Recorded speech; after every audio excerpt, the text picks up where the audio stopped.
మీరు వైరల్ అవుతున్న ఏదో ఒక వీడియో స్టార్టింగ్ లో ఈ లైన్ తప్పకుండా వినే ఉంటారు. 50 సంవత్సరాల తర్వాత చంద్రుడికి ఎంత దగ్గరగా వెళ్ళినప్పటికీ అక్కడ ల్యాండింగ్ ఎందుకు చేయలేదు అని. మరి నిజంగా ఎక్కడైనా నాసా చంద్రుడి పైన ఏలియన్స్ ను చూసిందా, లేక నాసా ఏదైనా పెద్ద నిజాన్ని దాచిపెడుతుందా? అందుకే అక్కడికి దిగడానికి సైంటిస్టులు భయపడుతున్నారా? మరి అలా కాకపోతే ఇంత అడ్వాన్స్డ్ టెక్నాలజీ ఉన్నప్పటికీ ఆర్టెమిస్ 2 ఎందుకు చంద్రుడి పైన ల్యాండింగ్ చేయలేదు? ఆర్టెమిస్ 2 గురించి ఇలాంటి ఎన్నో వీడియోలు ఇంటర్నెట్ లో సర్క్యులేట్ అవుతున్నాయి. కానీ ఈ రోజు మీకు ఫ్యాక్ట్స్ అండ్ ఫిగర్స్ తో అసలు నిజాన్ని చెప్తాను. చివరికి ఆర్టెమిస్ 2 ఎందుకు చంద్రుడి పైన అడుగు పెట్టలేదు, తన ఈ 10 రోజుల ప్రయాణంలో ఏమేమి చేసింది అన్నది డీటెయిల్డ్ గా తెలుసుకుందాం. ఫస్ట్ ఆర్టెమిస్ 2 అంటే ఏమిటి, అది చంద్రుడి పైన ల్యాండింగ్ ఎందుకు చేయలేదు అన్ని తెలుసుకోవడానికి ముందు మూన్ రేసు ప్రారంభమైన ఆ కాలం గురించి మాట్లాడుకుందాం. నిజానికి ఇది 1960ల కాలం కదా. అప్పుడు అమెరికా మరియు సోవియట్ యూనియన్ మధ్య కోల్డ్ వార్ జరుగుతుంది. కానీ ఈ యుద్ధం కేవలం భూమిపైన మాత్రమే కాదు, స్పేస్ లో కూడా ప్రారంభమైంది. దీని అంచనా మీరు ఈ విషయం నుంచి అర్థం చేసుకోవచ్చు. 1966లో సోవియట్ యూనియన్ లూనా 9 మిషన్ ను పంపింది మరియు మొదటిసారి చంద్రుడి పైన సాఫ్ట్ ల్యాండింగ్ చేసింది. కానీ అమెరికా ఎక్కడా వెనకబడే దేశం కాదు. 1969లో అది చరిత్ర సృష్టించింది. మనిషి మొదటిసారి చంద్రుడి పైన అడుగు వేశాడు. ఈ మిషన్ లో నీల్ ఆర్మ్స్ట్రాంగ్ ఉన్నారు. వారి మాటలు ఈనాటికి గుర్తుంటాయి. That's one small step for man, one giant leap for man kind అని. దీని తర్వాత అపోలో మిషన్లు కంటిన్యూ అయ్యాయి. వాటిలో చివరి మిషన్ అపోలో 17. ఇది 1972లో పంపించారు. కానీ దీని తర్వాత అంతా ఆగిపోయింది. నిజానికి ఒక్కొక్క సంవత్సరం గడిచిపోయింది. ఎవరూ చంద్రుడిపైకి వెళ్ళలేదు. ఎవరూ పెద్దగా ఇంట్రెస్ట్ చూపించలేదు. ఇలా ఎందుకు జరిగింది? దీని వెనక అనేక కారణాలైతే చెప్పబడుతున్నాయి. కొందరు ఏమంటారంటే అపోలో మిషన్ తర్వాత మనుషులు చంద్రుడిపైకి వెళ్ళలేదు, ఎందుకంటే అక్కడ ఏదో భయంకరమైంది ఉంది అని. దానివల్ల మనుషులు భయపడ్డారు అని. మరియు ఈ అన్ని విషయాలు నాసాకి బాగా తెలుసు అని అంటారు. కానీ నాసా ఏదో పెద్ద నిజాన్ని దాచిందని కూడా చెప్తారు. ఎందుకంటే అలా జరగకపోతే ఇప్పటికే చంద్రుడి పైన అనేక మిషన్స్ జరిగి ఉండేవి. ఎందుకంటే ఇప్పుడు మన దగ్గర గతంలో కంటే చాలా ఎక్కువ అడ్వాన్స్డ్ టెక్నాలజీ ఉంది. కానీ ఇంకా కూడా ఆర్టెమిస్ 2 మిషన్ చంద్రుడి పైన ల్యాండ్ చేయలేదు. ఇలాంటి అనేక ప్రశ్నలు ఇంటర్నెట్ లో వ్యాపించి ఉన్నాయి. వీటన్నిటికీ సమాధానాలు కూడా చెప్తాను. కానీ ముందుగా ఆర్టెమిస్ 2 గురించి మాట్లాడుకుందాం. 2026 ఏప్రిల్ 1న ఫ్లోరిడాలోని కెనడా స్పేస్ సెంటర్ నుంచి నాసా ఆర్టెమిస్ 2 లాంచ్ చేసింది. ఈ మిషన్ చాలా ప్రత్యేకమైంది. ఎందుకంటే 50 సంవత్సరాల తర్వాత నాసా మళ్ళీ మనుషులను చంద్రుడి వైపు పంపింది. కానీ దీనిలో ట్విస్ట్ ఏమిటంటే ఆర్టెమిస్ 2 చంద్రుడి పైన ల్యాండింగ్ చేయలేదు. అది కేవలం చంద్రుడి దగ్గరికి వెళ్లి దాని కక్ష అంటే ఆర్బిట్ లో తిరిగి ఆ తర్వాత భూమికి తిరిగి వచ్చేసింది. అప్పుడు ఏమైందంటే అక్కడ నుంచే కన్ఫ్యూజన్ ప్రారంభమైంది. పబ్లిక్ అంటారు 1969లో ల్యాండింగ్ జరిగినప్పుడు ఇప్పుడు ఎందుకు జరగలేదు అని. నిజానికి 1969 నుంచి 1972 మధ్య నాసా మొత్తం 6 అపోలో మిషన్స్ ను పంపింది. వాటిలో 6 మిషన్స్ అపోలోలో 11, 12, 14, 15, 16, 17 లో ఆస్ట్రోనాట్స్ చంద్రుడి పైన దిగారు. ఇప్పటి వరకు మొత్తం 12 మంది మనుషులు చంద్రుడి సర్ఫేస్ పైన అడుగు వేశారు. కానీ ఆ తర్వాత అనేక దశాబ్దాల పాటు నాసా సైలెంట్ గా ఉండిపోయింది. దీని తర్వాత 2022లో దీని చంద్రుడి కోసం ఒక కొత్త మిషన్ సిరీస్ ను ప్రారంభించింది. దాని పేరు ఆర్టెమిస్. 2022లో ఆర్టెమిస్ 1 ను పంపించింది. కానీ అది అన్మాన్డ్ మిషన్. ఆ తర్వాత వచ్చింది ఆర్టెమిస్ 2. కానీ ఇది మ్యాన్డ్ మిషన్. దీనిలో 4 ఆస్ట్రోనాట్స్ వెళ్లారు. ఎందుకంటే దీని ముఖ్య లక్ష్యం హ్యూమన్ ప్రెజెన్స్ తో సిస్టమ్ ను టెస్ట్ చేయడం. దీనిలో ఉపయోగించిన spacecraft Orion spacecraft. ఇది ఒక అడ్వాన్స్డ్ ఆస్ట్రోనాట్ క్యాప్సూల్. దీనిని స్పేస్ లాంచ్ సిస్టమ్ అంటే SLS రాకెట్ ద్వారా లాంచ్ చేశారు. ఇది నాసా యొక్క అత్యంత శక్తివంతమైన రాకెట్స్ లో ఒకటి. అసలు ఓరియన్ ను ఒక రకమైన స్పేస్ సర్వైవల్ మిషన్ అని చెప్పొచ్చు. ఎందుకంటే దీనిలో అనేక స్పెషల్ ఫీచర్స్ ఇచ్చారు. దీనికి సుమారు 15,000 కిలోగ్రాముల సర్వీస్ మాడ్యూల్ ఉంది. దీనిలో ఆక్సిజన్ స్టోరేజ్, పవర్ మరియు లైఫ్ సపోర్ట్ సిస్టమ్స్ ఉన్నాయి. దీని లోపల షాక్ అబ్జర్వింగ్ సీట్లు ఫిట్ చేశారు మరియు ఆస్ట్రోనాట్స్ కోసం హీటెడ్ మరియు రీహైడ్రేటెడ్ ఫుడ్ ఏర్పాటు కూడా ఉంది. అంటే వారికి స్పేస్ లో కూడా ఒక కంట్రోల్డ్ ఎన్విరాన్మెంట్ ఇవ్వబడుతుంది. ఇంకా అడ్వాన్స్డ్ ఆప్టికల్ కమ్యూనికేషన్ టెక్నాలజీ అంటే లేజర్ బేస్డ్ టెక్నాలజీ పైన కూడా పని జరుగుతుంది. దీనివల్ల భవిష్యత్తులో హై స్పీడ్ డేటా ట్రాన్స్ఫర్ సాధ్యమవుతుంది. అయితే ఆర్టెమిస్ మిషన్స్ లో దీని ఉపయోగం ఇప్పటికీ లిమిటెడ్ గానే ఉంది. కానీ నిజానికి ఈ మిషన్ లో ఇంత జాగ్రత్తలు తీసుకోవడం జరుగుతుంది ఎందుకంటే ఆర్టెమిస్ 2 మిషన్ లో టాయిలెట్ సిస్టమ్ కు సంబంధించిన సమస్య ఎదురైంది. ఇది వినడానికి విచిత్రంగా మరియు ఫన్నీగా అనిపించవచ్చు, కానీ స్పేస్ మిషన్స్ లో చిన్న సమస్య కూడా పెద్దదిగా మారచ్చు. కాబట్టి నాసా ఈ మిషన్స్ లో జీరో రిస్క్ తీసుకోవడానికి ప్రయత్నిస్తుంది. ఇలా ఎందుకంటే స్పేస్ ఒక ఎక్స్ట్రీమ్ ఎన్విరాన్మెంట్. అక్కడ జీరో గ్రావిటీ, రేడియేషన్ మరియు లిమిటెడ్ రిపేర్ ఆప్షన్స్ ఉంటాయి. కాబట్టి ప్రతి సిస్టమ్ ను మల్టిపుల్ బ్యాకప్స్ తో డిజైన్ చేశారు. కానీ ఇప్పటికీ అతిపెద్ద ప్రశ్న ఇదే, ల్యాండింగ్ ఎందుకు చేయలేదు? దీనికి సమాధానం చాలా సింపుల్. ఇది ఒక టెస్ట్ మిషన్. ఆర్టెమిస్ 1 ఎలా మనుషులు లేకుండా సిస్టమ్ టెస్ట్ చేసిందో అదే విధంగా ఆర్టెమిస్ 2 మనుషులతో సిస్టమ్ ను టెస్ట్ చేసింది. దీనివల్ల డీప్ స్పేస్ కండిషన్స్ మరియు సేఫ్టీ యొక్క వ్యాలిడేషన్ లభిస్తుంది. ఎందుకంటే డైరెక్ట్ గా ల్యాండింగ్ చేయడం రిస్క్, కాబట్టి ఇది స్టెప్ బై స్టెప్ అప్రోచ్. అలాగే యుఎస్ఏ యొక్క ఆర్టెమిస్ ప్రోగ్రామ్ గురించి మాట్లాడితే దానికి 3 పెద్ద లక్ష్యాలు ఉన్నాయి.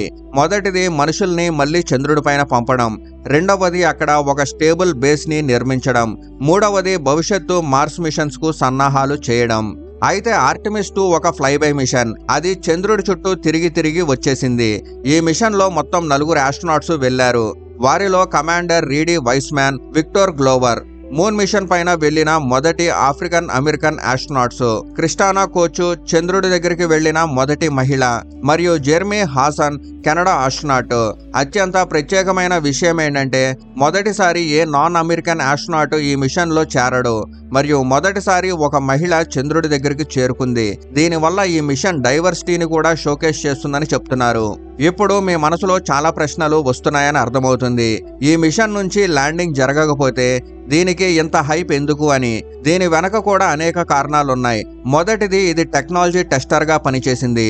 దీనిలో Orion spacecraft, life support system మరియు నావిగేషను ఈ మూడిటి టెక్నాలజీని టెస్ట్ చేశారు. దీని ద్వారా హ్యూమన్ సర్వైవల్ కూడా టెస్ట్ అయింది. ఎందుకంటే డీప్ స్పేస్ ఎన్విరాన్మెంట్ లో రేడియేషను, ఇంకా మానసిక స్థితి, ఇంకా శారీరక స్థితి ప్రభావాల్ని గమనించారు. ఇంకా ఇది భవిష్యత్తు ల్యాండింగ్ కు సన్నాహాలు. ఈ మిషన్ యొక్క లక్ష్యము ఆర్టెమిస్ 3 వంటి మిషన్స్ కోసం బేస్ ని సిద్ధం చేయడం. అలాగే ఇది చంద్రుడికి సంబంధించిన కొన్ని అలాంటి విషయాలను చూసింది. దీనివల్ల ఈ మిషను ఇంత ప్రత్యేకమైంది. మీకు తెలిసినట్లుగా ఈ మిషను సుమారు 10 రోజులది. తన మిషన్ సమయంలో ఇది అనేక విషయాలను చూసింది. మొదటిది చంద్రుడి ఫార్ సైడ్, అంటే భూమి నుంచి ఎప్పుడూ కనిపించిన ఆ భాగాన్ని చూసింది.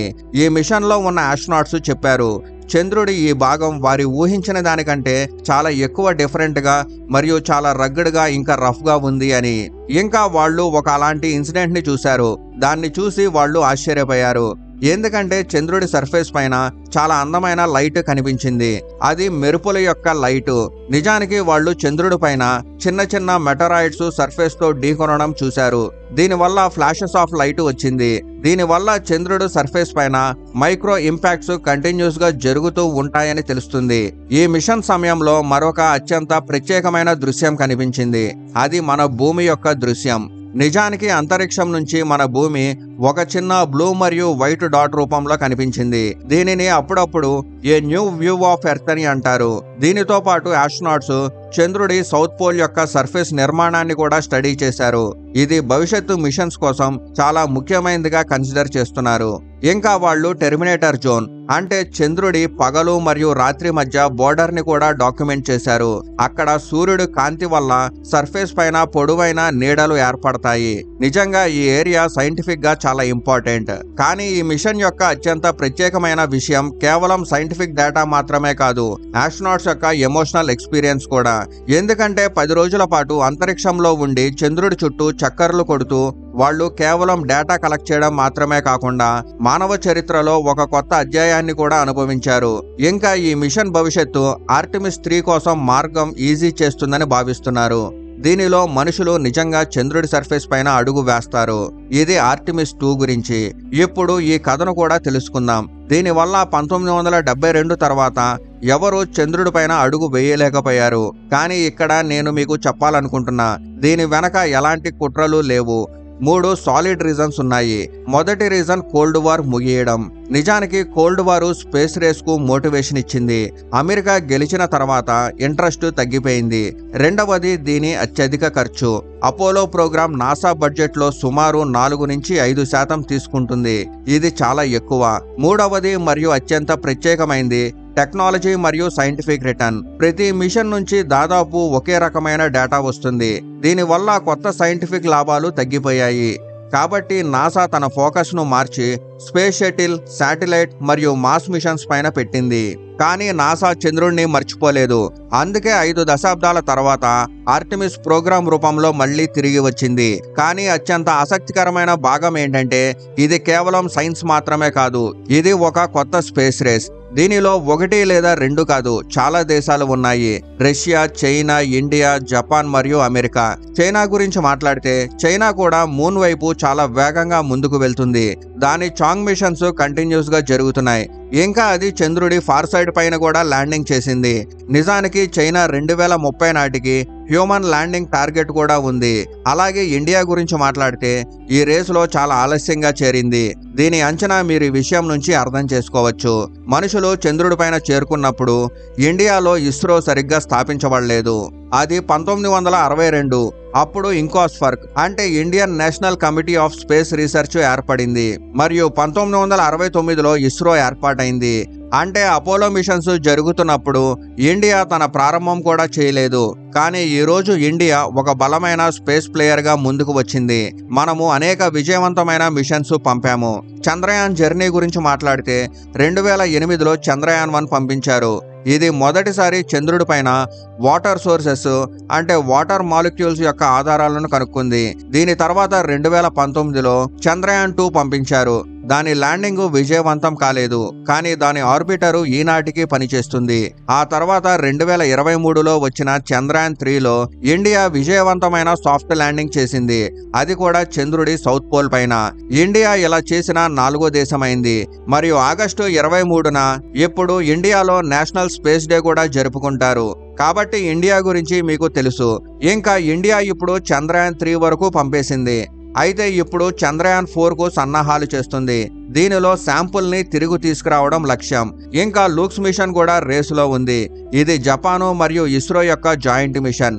దీనిలో భవిష్యత్తు హ్యూమన్ మిషన్స్ కు సన్నాహాలు జరుగుతున్నాయి. ఇంకా ప్రైవేట్ కంపెనీలు కూడా వెనకబడి లేవు. స్పేస్ ఎక్స్, బ్లూ ఓరిజిన్ మరియు ఇతర కంపెనీలు. ఇప్పటికీ స్పేస్ ఒక పెద్ద బిజినెస్ అయిపోయింది.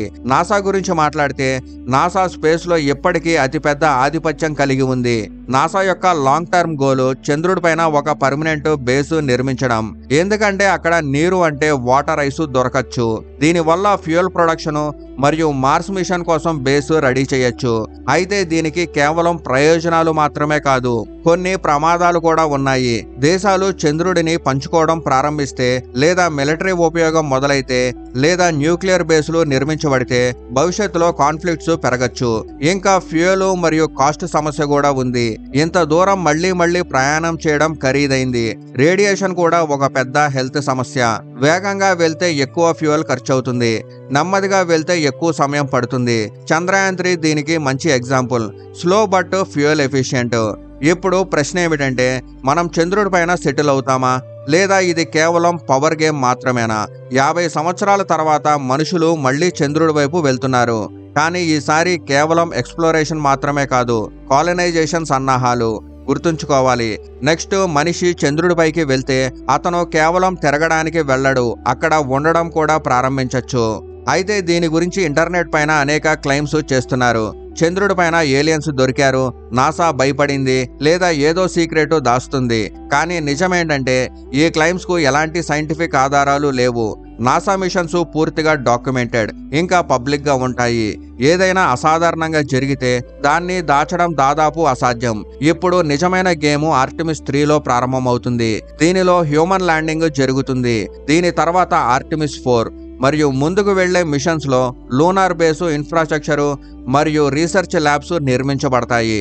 అంటే చంద్రుడు ఇప్పుడు కేవలం ఎక్స్ప్లోరేషన్ మాత్రమే కాదు, భవిష్యత్తు యొక్క సెకండ్ హోమ్ అయ్యే అవకాశం ఉంది. మామూలుగా మాట్లాడితే నాసా చంద్రుడికి భయపడడం లేదు, మరియు ఏలియన్ కాన్స్పిరసీ కూడా లేదు.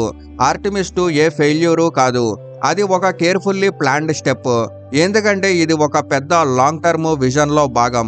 భవిష్యత్తులో చంద్రుడి పైన మనుషుల యొక్క స్థిరమైన బేసు మరియు తర్వాత మార్స్ కాలనైజేషన్ కూడా సాధ్యమవుతుంది.